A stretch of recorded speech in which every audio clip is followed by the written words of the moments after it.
Sainte Catherine de Sienne, les dialogues.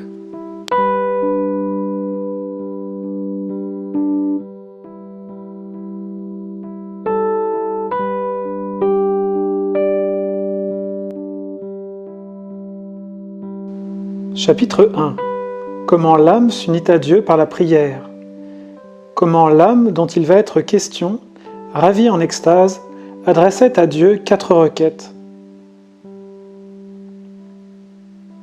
Lorsque, angoissée d'un immense désir, une âme s'élève au-dessus d'elle-même pour l'honneur de Dieu et le salut des âmes, elle s'exerce pendant un certain temps à la vertu, s'habituant à la cellule de la connaissance d'elle-même et y demeurant pour mieux connaître la bonté de Dieu.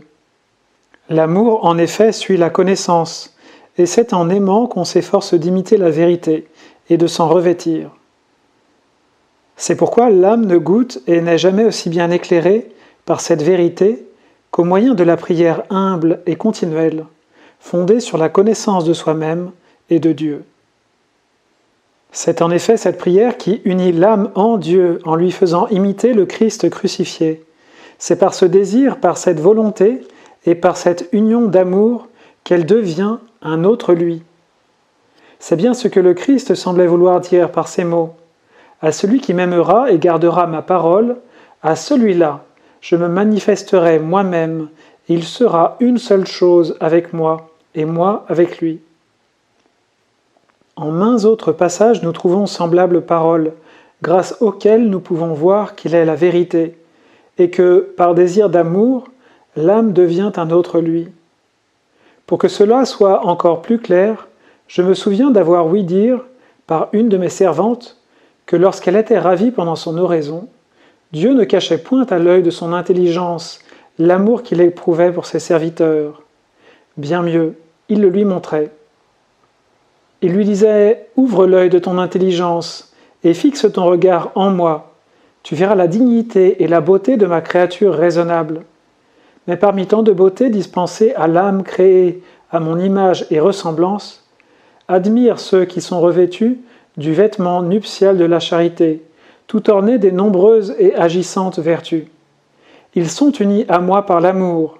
C'est pourquoi, si tu me demandais « Qui sont ceux-là ?» je te répondrais, ainsi parlait ce doux et amoureux verbe, « Ils sont un autre moi, puisqu'ils ont perdu et noyé leur propre volonté, et qu'ils se sont revêtus de la mienne après s'y être unis et conformés. » Il est donc bien vrai que l'âme s'unit en Dieu par sentiment d'amour. Aussi, voulant encore plus courageusement connaître et imiter la vérité, élevant son désir d'abord pour elle-même, considérant qu'on ne peut vraiment secourir son prochain par l'enseignement, par l'exemple et par la prière, si d'abord on n'est pas utile à soi-même, cette âme adressa au Père suprême 4 requêtes. La première pour elle-même, la seconde pour la réforme de l'Église, la troisième était générale, pour le monde entier et particulière, pour obtenir la paix à ces chrétiens qui se révoltent avec tant d'irrévérence et d'acharnement contre la Sainte Église. Dans la quatrième, elle suppliait la divine providence de pourvoir aux besoins du monde en général et, en particulier, à certains cas qui étaient survenus. Chapitre 2. Comment le désir de cette âme s'accrut encore lorsque Dieu lui eut montré les besoins du monde. Grand était son désir, et continuel, mais il crut davantage encore lorsque la première vérité lui eut montré dans quelle misère était le monde, au milieu de quelles tempêtes et de quelles offenses contre Dieu il était plongé. De plus, elle venait de prendre connaissance d'une lettre du Père de son âme, qui lui faisait part de tout son chagrin, de toute son intolérable douleur pour les outrages que Dieu subissait, pour les âmes qui se perdaient, pour toutes les persécutions que l'Église souffrait. Ces nouvelles allumaient en elle le feu du saint désir. Elles l'affligeaient à cause des offenses contre Dieu, mais elles la réjouissaient en même temps par l'espoir qu'elle avait de voir Dieu pourvoir à tant de maux. Et puisque c'est pendant la communion que l'âme semble plus suavement se serrer contre Dieu et mieux connaître sa vérité, l'âme est alors en Dieu et Dieu dans l'âme, comme le poisson est dans la mer et la mer dans le poisson, voilà que le désir lui vint d'arriver au matin pour assister à la messe. Ce jour-là était le jour de Marie. Le matin venu, ainsi que l'heure de la messe, elle prit place à l'église, toute remplie d'un angoissant désir, en pleine connaissance d'elle-même, honteuse de son imperfection, persuadée qu'elle était la cause unique du mal qui se faisait dans le monde, concevant ainsi la haine et le mépris d'elle-même et une sainte justice. C'est dans cette connaissance, dans cette haine et dans cette justice qu'elle purifiait les tâches qu'elle croyait trouver. Elles y étaient vraiment dans son âme pécheresse et qu'elle disait « Père éternel, j'en appelle moi-même à toi. Punis mes offenses dans ce temps fini. Et puisque de tous les maux que mon prochain subit, je suis, par mes péchés, la cause unique, je te prie doucement de les punir sur moi. » Chapitre 3. Comment les œuvres finies sont insuffisantes pour punir ou récompenser si elles ne sont point accompagnées de la volonté d'amour.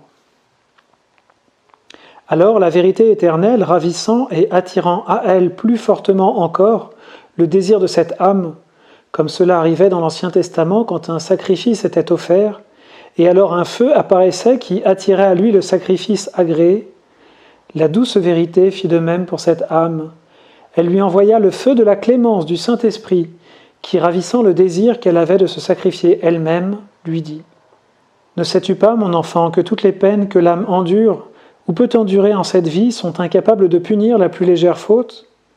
L'outrage qui m'est fait, à moi qui suis le bien infini, exige une peine infinie. C'est pourquoi je veux que tu saches que les souffrances de cette vie ne sont pas données comme punition, mais comme correction, pour châtier mes fils quand ils m'offensent. La vérité, la voici. C'est avec le désir de l'âme qu'on expie, c'est-à-dire avec la contrition sincère et l'horreur du péché. La véritable contrition satisfait en même temps à la faute et au châtiment, non point en endurant une douleur finie, mais en éprouvant un désir infini. Dieu qui est infini, qui est amour infini, veut une douleur infinie. Cette douleur infinie, il la veut doublement, et pour les injures dont l'homme accable personnellement son Créateur, et pour celles que l'homme voit commettre par son prochain.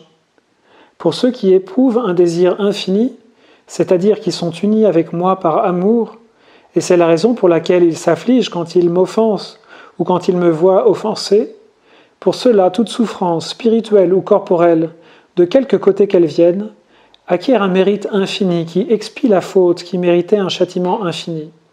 Supposons qu'il s'agisse de peines finies, reçues dans un temps fini, par le fait même qu'on a agi vertueusement et qu'on a supporté la souffrance avec désir, contrition et horreur infinie pour la faute commise, ces peines sont suffisantes.